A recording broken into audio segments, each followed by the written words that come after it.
வணக்கம் நண்பர்களே, நீங்கள் தான் சிறப்பாக இருப்பீங்க நான் நம்புறேன். இந்த வீடியோ பதிவில் கேன்சரனுடைய ஸ்க்ரீனிங் அப்படிங்கிறத பற்றி தான் இந்த வீடியோ பதிவில் நம்ம பார்க்க போகிறோம். ஸ்க்ரீனிங் அப்படின்னா என்னன்னு பார்த்தீங்க அப்படின்னா, ஒரு நோய்க்கான அறிகுறி சிம்டம் எதுவுமே இல்லாத போது கூட அந்த நோய்க்காக டெஸ்ட் பண்ணுறது, அதுதான் வந்து ஸ்க்ரீனிங் அப்படின்னு நம்ம சொல்கிறோம். அந்த நோய்க்கான அறிகுறி அப்படிங்கிறது வந்ததுக்கப்புறம் நம்ம அதுக்கப்புறம் டெஸ்ட் பண்ணோம் அப்படின்னா அதுக்கு பேர் வந்து நம்ம என்ன சொல்கிறோம் அப்படின்னா டயக்னோஸ்டிக் டெஸ்ட் அப்படின்னு நம்ம சொல்றோம். ஃபார் எக்ஸாம்பிள், இப்போ ஒருத்தவங்களுக்கு சுகர்க்கான அறிகுறி இருக்கு. ஃபார் எக்ஸாம்பிள், ஜாஸ்தி பசி எடுக்குது, ஜாஸ்தி தண்ணி குடிக்காங்க, ஜாஸ்தி யூரின் போறாங்க, அந்த மாதிரி இருக்கு. அதுக்கப்புறம் நீங்க டெஸ்ட் பண்ணி பாக்குறீங்க அப்படின்னா அது சிம்டம் இருக்கு, டயக்னோஸ்டிக் டெஸ்ட். பட் ஆனா நீங்க பெர்ஃபெக்டா ஹெல்த்தியா இருக்கீங்க, 45 இயர்ஸ் ஆச்சு, சரி ஒரு தடவை நம்ம சுகருக்கு டெஸ்ட் பண்ணி பார்த்துக்கலாம் அப்படின்னு நீங்க பாத்தீங்க அப்படின்னா அதுக்கு பேரு ஸ்கிரீனிங் அப்படின்னு சொல்றாங்க. ஸோ எதுக்கு ஒரு நார்மலா இருக்கவனுக்கு, நல்லா இருக்கவனுக்கு எதுக்காக ஒரு டெஸ்ட் வந்து பண்ணி பார்க்கணும்? ஃபர்ஸ்ட் ஆஃப் ஆல் அதுக்கு வந்து எதுக்காக வந்து அவனுக்கு நோய் இருக்கா இல்லையாங்கிறத நம்ம பார்க்கணும் அப்படிங்கிற கேள்வி உங்களுக்கு வருங்களா? So why it is important அப்படின்னு பார்த்தீங்கன்னா, கேன்சர் சினரியோல நான் உங்களுக்கு சொல்றேன். ஏர்லியா நம்ம ஒரு நோயை டயக்னோஸ் பண்ணும்போது பார்த்தீங்கன்னா அது வந்து உங்களுக்கு பெட்டரான ரிசல்ட்ஸ் வந்து கிடைக்கும். ஸோ அது வந்து பார்த்தீங்கன்னா எஸ்பெஷலாக கேன்சரில் உயிர் வந்து காக்கும். சரிங்களா? அடுத்து வந்து கேன்சரில் நீங்கள் ஏர்லியாக டிடெக்ட் பண்ணும்போது உங்களுக்கு ட்ரீட்மெண்ட் ஆப்ஷன்ஸ் ஜாஸ்தியாக இருக்குது. நிறைய பேர் நீங்கள் கேள்விப்பட்டிருக்கலாம். ஸ்டேஜ் 4 வந்து ஒரு விஷயம் தெரியும் போது உங்களுக்கு பெருசாக ட்ரீட்மெண்ட் எல்லாம் வீட்டில் வச்சு பார்த்துக்கோங்க அப்படின்னு சொல்லியிருப்பாங்க. நீங்கள் சொல்லி கேள்விப்பட்டிருக்காங்களா? ஸோ அந்த மாதிரி விஷயம். ஸோ அதுக்கப்புறம் பார்த்தீங்கன்னா improved survival rate, reduced morbidity and mortality. எந்த ஒரு நோயினால ஏற்படக்கூடிய பாதிப்பு, அதனுடைய தாக்கம், அதனுடைய வீரியம் வந்து கம்மியாக இருக்கும். அதனால் இறக்கக்கூடிய தன்மை கம்மியாக இருக்கும். அந்த நோயினால இருந்தாலும் அந்த நோய் குணமாகி பல நாட்கள், பல வருடங்கள் வாழ்வதற்கான வாய்ப்புகளும் இதனால ஏற்படுது. இதுல வந்து பாத்தீங்கன்னா நான் யூஸ்வலா என்கவுண்டர் பண்ணதுல நிறைய பேர் என்ன சொல்லியிருக்காங்க அப்படின்னா, இப்போ எதுக்காக டெஸ்ட் பண்ணி பார்க்கணும்? இப்போ ஏதாவது டெஸ்ட் பண்ணி பார்த்தா அது ஏதாவது பாசிட்டிவ் வந்துருச்சு அப்படின்னா அதுக்காக வாழ்நாள் முழுக்க மருந்து சாப்பிட்டுட்டு இருக்கணும் அப்படின்னு சொல்லுவாங்க. ஸோ இது வந்து பாத்தீங்கன்னா இது வந்து ஃபியர் ஆஃப் ஃபைண்டிங் அவுட். ஒரு நோய் இருக்கு அப்படின்னு கண்டுபிடிச்சிட்டோம் அப்படிங்கிறதுக்கான பயம். ஸோ இப்போ உங்களுக்கு நீங்க கண்டுபிடிச்சாலும் கண்டுபிடிக்காட்டியும் அந்த நோய் உங்க உடம்புக்குள்ள இருக்கு. அட்லீஸ்ட் நீங்க சீக்கிரமா வந்து கண்டுபிடிச்சிக்கிட்டீங்க அப்படின்னா அந்த நோய் இருக்கிறது தெரிஞ்சதுனால அதுக்கான ட்ரீட்மெண்ட் நம்ம சீக்கிரமா ஸ்டார்ட் பண்ணி அதுல இருந்து பெட்டர் அவுட்கம் எடுக்கலாம். பட் ஆனா சரி இது டெஸ்ட் பண்ணா வந்து தெரிஞ்சிருமே அப்படிங்கிறதுக்காக பயப்பட்டு நீங்க டெஸ்ட் பண்ணாம இருக்கனால என்ன ஆகும்? அந்த நோய் வந்து முத்தி போனதுக்கு அப்புறம் அதனுடைய சைடு எஃபெக்ட் ஜாஸ்தி ஆயிடும். அதுக்கான ட்ரீட்மெண்ட் வந்து சரியா வந்து நமக்கு நடக்காது.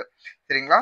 ஸோ இது எஸ்பெஷலா இந்தியன் சினரியோல ஏன் இம்பார்ட்டன்ட் அப்படின்னு பார்த்தீங்கன்னா, இந்தியாவில் மோஸ்ட் ஆஃப் த கேன்சர்ஸ் வந்து டிடெக்டட் அட் வெரி லேட் ஸ்டேஜில் தான் வந்து கண்டுபிடிக்கிறாங்க. எஸ்பெஷலாக ஃபார் எக்ஸாம்பிளுக்கு சொல்லணும் அப்படின்னு பார்த்தீங்கன்னா 15% ஆஃப் பிரஸ்ட் கேன்சரும் 33% ஆஃப் செர்வைகல் கேன்சரும் தான் ஸ்டேஜ் 1 ஸ்டேஜ் 2ல கண்டுபிடிக்கப்படுது. மிச்சம் எல்லாமே வந்து பார்த்தீங்கன்னா அட்வான்ஸ் ஸ்டேஜான ஸ்டேஜ் 3 ஸ்டேஜ் 4ல தான் நம்ம கண்டுபிடிச்சிட்டு இருக்கோம். அது மட்டும் இல்லாமல் 5ல் 3 பேஷண்ட் வந்து பார்த்தீங்கன்னா கேன்சர்னால இறந்து போகிறாங்க இந்தியாவில். அவங்களுக்கு அந்த ட்ரீட்மெண்ட்டில் சர்வே பண்ண முடியல. ஸோ அந்த மாதிரி அவங்களுக்கு ரொம்ப லேட் ஸ்டேஜில் வரதுனால அந்த ட்ரீட்மெண்ட்டுக்கு முன்னாடியே அவங்க இறந்து போயிடறாங்க.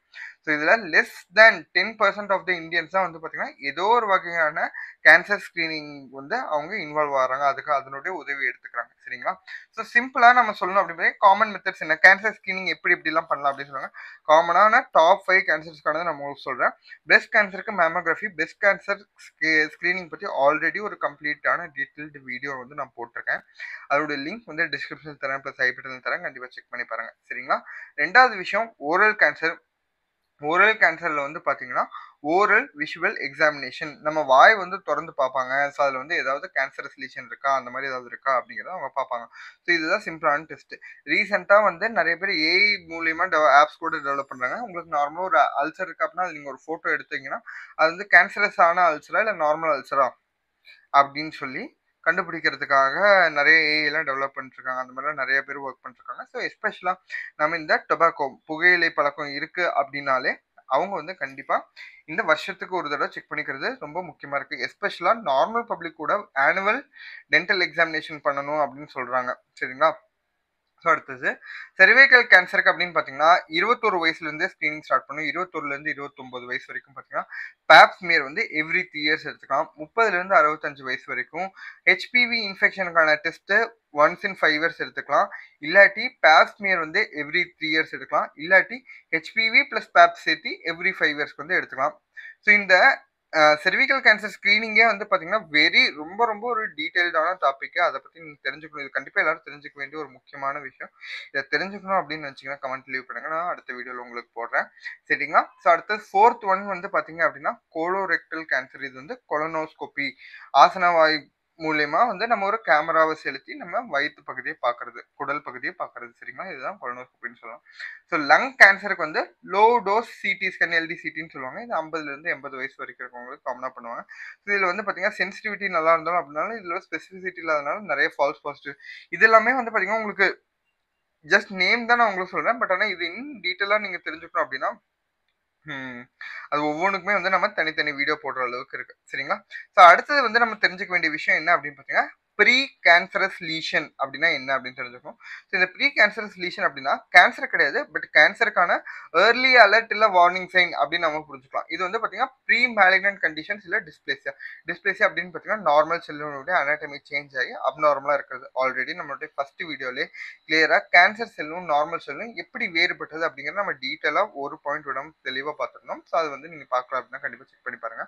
ஸோ அது மட்டும் இல்லாமல் இந்த ப்ரீ மேலிக்னன்ட் லீஷன்ஸ் எல்லாமே கேன்சராக மாறணும் அப்படிங்கிறது அவசியம் கிடையாது. சில விஷயங்கள் அந்த ப்ரீ மேலிக்னன்ட் லீஷன்ஸாகவே இருக்கலாம், இல்லை ப்ரீ மேலிக்னன்ட் லீஷன்ஸ்லேருந்து நார்மல் செல்லுகளாகவும் மாறலாம், இல்லை அதுலேருந்து கேன்சராகவும் மாறுவதற்கான வாய்ப்புல இருக்கு. இது காமனான ப்ரீ மேலிக்னன்ட் லீஷன்ஸ் ஏதாவது சொல்லுங்க அப்படின்னு கேட்டீங்கன்னா, செர்விக்கல் கேன்சர்ல வந்து பார்த்தீங்கன்னா கார்சினோமா இன்சிட்டு இல்லை செர்விக்கல் டிஸ்பிளேசியா டாஸ்மியர்ல உங்களுக்கு இந்த மாதிரி ரிப்போர்ட் வந்துச்சு அப்படின்னா அது வந்து ஒரு ப்ரீ கேன்சரஸான லீஷன்.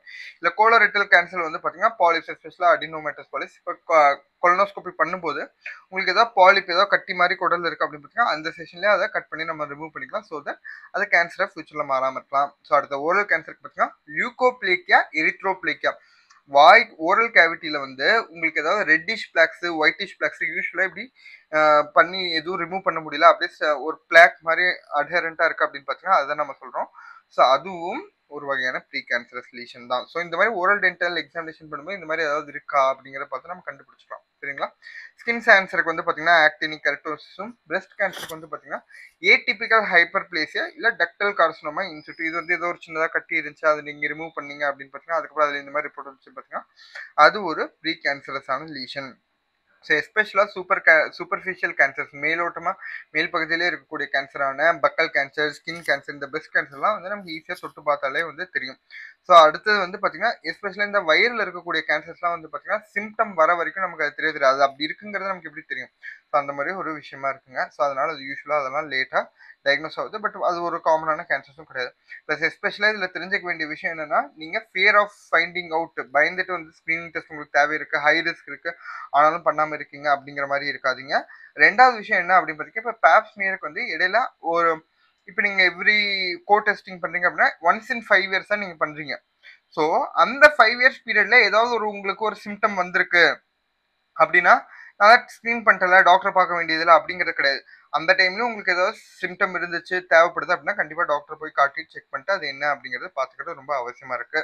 ஸோ இந்த வீடியோ பதிவு உங்களுக்கு பயனுள்ளதாக இருந்திருக்கும் நான் நம்புறேன். அடுத்த வீடியோவில் சொன்ன மாதிரி நான் டயக்னோஸ்டிக் டெஸ்ட் ப்ளஸ் சிம்டம்ஸ், கேன்சரோட காமன் சிம்டம்ஸ் என்ன அப்படிங்கிறத பற்றிலாம் நான் உங்களுக்கு போடுறேன். ஸோ வேறு ஏதாவது தகவல்கள் நீங்கள் தெரிஞ்சுக்கணும் அப்படின்னாலும் கண்டிப்பாக கமெண்ட் லீவ் பண்ணுங்க. ஸோ இந்த வீடியோ பதிவு உங்களுக்கு பயனுள்ளதாக இருந்திருக்கும் நம்புறேன். இதே மாதிரி வேறொரு பயனுள்ள வீடியோவோட உங்களை வந்து சந்திக்கும் வரை உங்களிடமிருந்து விடைபெறுவது உங்கள் மருத்துவர் அரவிந்த். உங்கள் நலவாழ்விற்கான தொண்டன். ஓம் சக்தி.